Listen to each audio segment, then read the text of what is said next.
okay? So Stephen A. ain't off. But I was supposed to be off today.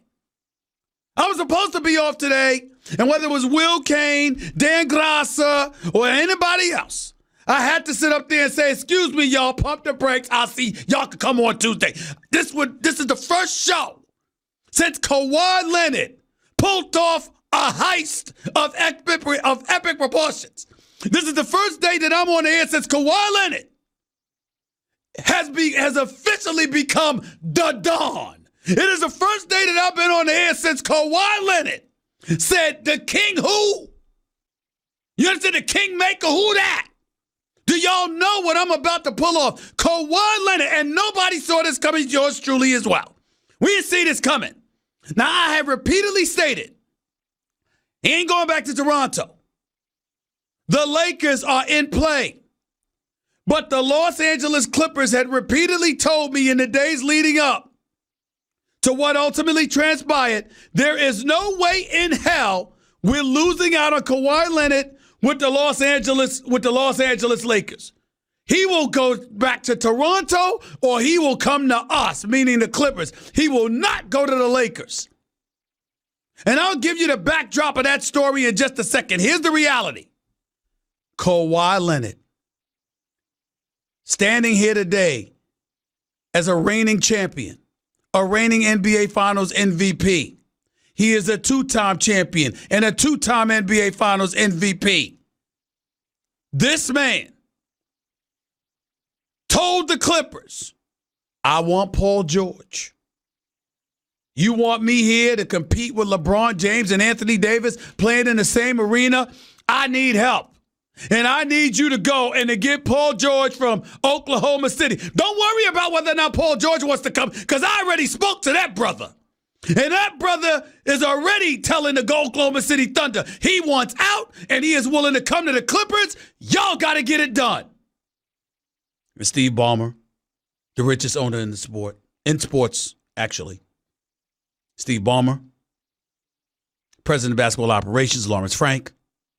Head coach Doc Rivers, former executive of the year, arguably the greatest executive in the history of basketball, the one and only Jerry West. These are the four people that were in the room with Kawhi Leonard and his mama and his uncle Dennis Robinson and an agent and some other dude. These are the people that were in the room with Kawhi.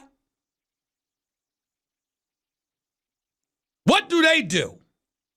They trade 4 unprotected first-round picks, a protected first-round pick, and swap 2 players. And Danilo Gallinari and Shai Gilgeous-Alexander. So it's not like Oklahoma City got hosed here. They got an awful lot for Paul George, who's going to get paid $33 million next year. Who's going to get paid $35 million the year after, who's got a player option on $37.8 million in 2021-22. And if you're the Los Angeles Clippers, considering the fact that you gave up so much, guess what, ladies and gentlemen? Get the hell over it. It was a great deal. They had to do this. And you talk about Kawhi Leonard is the Don.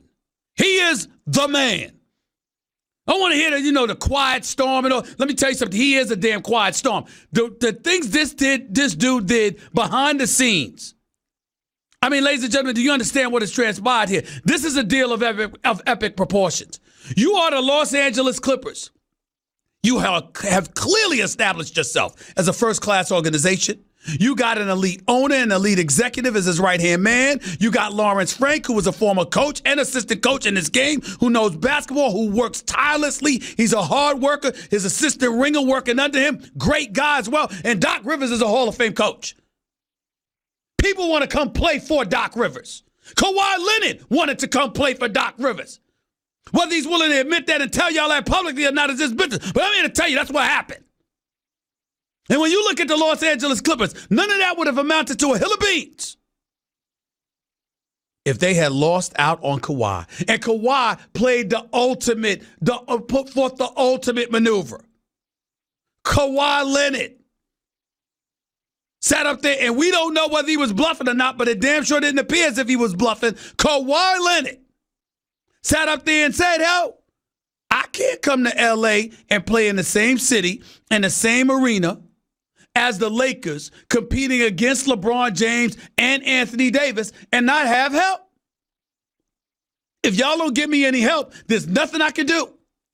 But if you give me help, I will come. And that is what he did. And as a result, I'm here to let you know right now, ladies and gentlemen, the best duo is LeBron and Anthony Davis. But the Clippers have a better team. At this particular moment in time, the pieces and the parts match better. I understand you went out and you're the Lakers and you recovered a little bit. Signed Danny Green. Might have overpaid him a little bit, but I like Danny Green. You signed him. Okay. Was it 2 years, $30 million, Nuno? I think that's what the number was. I don't have the paperwork in front of me. You got Danny Green. You brought back Rajon Rondo on a 2-year deal. Boogie Cousins. Listen, I'm not fond of Boogie Cousins. He don't like me and I don't like him. But I'm fair. And let me tell you something right now. I feel sorry for the brother from the standpoint that you talk about a man that lost the money. Right now, Nuno, look at me when I'm talking to you. You can make a legitimate argument that Isaiah Thomas and Boogie Cousins are in competition for dudes who suffered injuries that cost them more money than anybody. Isaiah Thomas easily, them hips, playing with what he had to endure, trying to play through the pain, etc. That dude was in line to get anywhere from $150 to $180 million. Last year, he signed in Denver for a 1 year, $2 million deal. And now he signed a 1 year deal with the Washington Wizards. Boogie Cousins, ladies and gentlemen, the man walked around averaging 28-12. And his Achilles tear, which kept him out until last January. Then he came back and suffered the groin injury in Game 2 of the Western Conference first round against the Clippers. This dude ends up signing for a 1 year deal for less than $5 million. Boogie Cousins easily had 2 injuries that cost him over $100 million. And Isaiah Thomas, I mean, both of them, you can make a legitimate argument. It may have cost them about $140 to $150 million. Boogie Cousins easily cost him that much money. Isaiah Thomas, maybe a little less, but both of them, it cost them over $100 million. Last time we saw Isaiah Thomas completely healthy, he averaged 28.9 points per game, y'all. A couple of years ago. And look at where he's at right now. I mean, it's a tough. I mean, you got people in the media making more money than those dudes. I mean, I ain't gonna say any names. Don't tell anybody's business, including my own. But there are people in the media getting paid more than those two right now.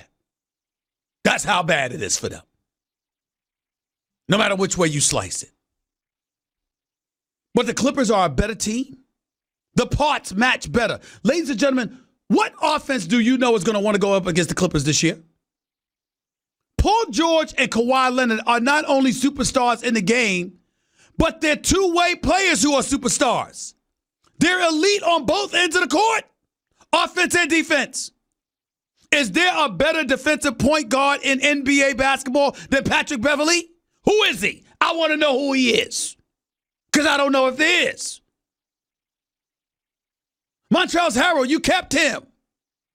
Lou Williams, you kept him. How in God's name do you manage to pull off a deal with the Oklahoma City Thunder to get Paul George, and you are not forced to give up Lou Williams? Can somebody explain that to me? How does Sam Presti do that? I appreciate all the picks that he got. Please understand, I get it. Lou Williams, the reigning Sixth Man of the Year, a 3-time winner of the Sixth Man of the Year award, making $8 million. The most underpaid player in the entire NBA. There is nobody that is more underpaid than Lou Williams. Instant offense. $8 million. How do you make a deal with the Los Angeles Clippers, forcing you to give up Paul George, and you don't get Lou Williams? How does that happen? I know Lou Williams took a basement bargain deal because he wanted to stay in L.A., and I know the Clippers were going to fight like hell to keep him or whatever. But if I'm Sam Presti, I do everything I can to get my hands on Lou Williams. Everything in my power. But that's beside the point. Nevertheless, here's the bottom line. You're the Los Angeles Clippers. You have Harkless. Remember him from Portland? Pretty damn good defender. Underestimated. He's on your squad now. Montrezl Harrell. He's on your squad still. Landry Shamet. Ladies and gentlemen, the guy that got picked up in the Tobias Harris deal from the 76ers. This dude can ball.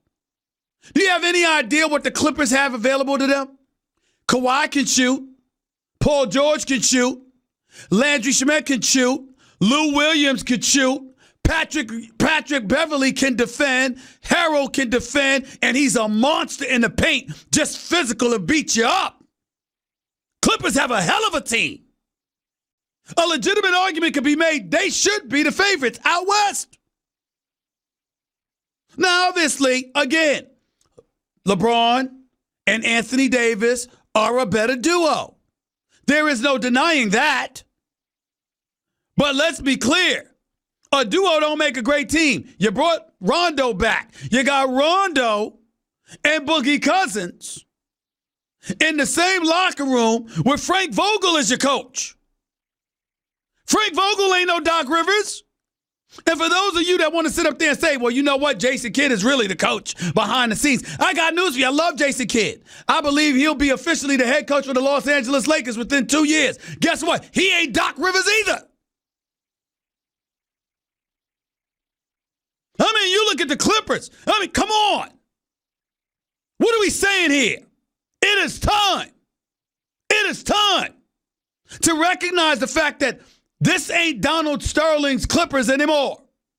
And ladies and gentlemen, you are on the verge of being just that and returning to the dark days. If Kawhi Leonard was serious with his threat that if you don't get Paul George, I'm not going to come here. I'm going to have to go to the Lakers and join LeBron and Anthony Davis. If he was serious about that and that had happened, nobody's thinking about the Clippers.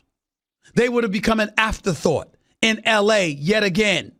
It would have been the dark days return, and people would have been saying, Steve Ballmer, why don't you just move the team to Seattle? But because of this move, orchestrated by Kawhi Leonard, the Los Angeles Clippers